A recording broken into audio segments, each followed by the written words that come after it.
কি রে রতন, চুপ মারিয়া গেলি যে? ডর করতাছে?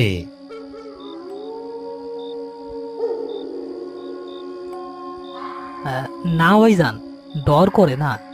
ভাবতাছি কি আশ্চর্য জীবন।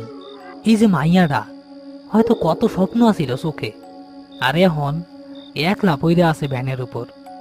আপন বলতে কেউ নাই। এইটাই তো দুনিয়া। পানি জীবন দেয়, আবার এই পানি জীবন কায়রা নেয়। যার কেউ নাই তার আল্লাহ আছে, আর আমরা তো আছি দাফন কাফনের লাইগা। লাশটা দেইখা কেমন জানি মায়া লাগতাছে ভাইজান। বয়স আর এমন কি হইছিল, মুখের মধ্যে কেমন জানি একটা মায়ার ভাব, দেখলেই মায়া লাগে।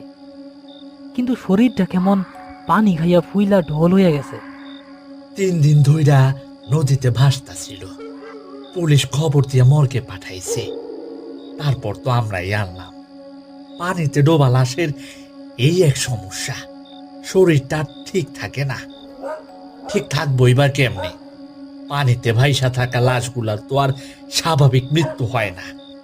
কুপায়া জখম কইরা, কখনো বা ধর্ষণ কইরা মাইরা নদীতে ভাসাইয়া দেয়। শরীর তো তার আগেই শেষ। কি নির্মম আর কঠিন মৃত্যু! আল্লাহ আমার মৃত্যু কাউরে না দেউক। কি ব্যাপার, জব্বার ভাই এখনো আসে না কে? জব্বার ভাই, জব্বার ভাই, ও জব্বার ভাই, গেটটা খোলেন। আইতাছি। ইনি হচ্ছেন করিম শেখ। গত 15 বছর ধরে লাশ দাফন কাফনের কাজ করছেন। কত শত বেওয়ারিশ লাশকে শেষ আশ্রয় দিয়েছেন তার কোনো হিসেব নেই। রতন ছেলেটা নতুন যোগ দিয়েছে তার সাথে। সে সাহসী, তবে এখনো লাশের মায়া পুরোপুরি কাটাতে পারেনি। আজ রাতে তারা নদীতে ভেসে ওঠা একটা অজ্ঞাত তরুণীর লাশ দাফন করতে এসেছে।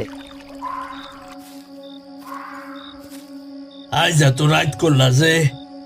আর কইেন না, থানা থেকে ছাড়পত্র পাইতে রাত হইয়া গেল।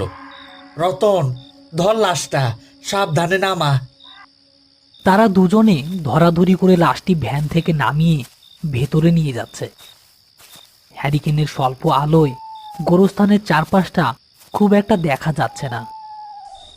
লাশটি মাটিতে নামিয়ে রাখতেই রতনের চোখ পড়ল লাশের গলায় থাকা একটা দাগের উপর।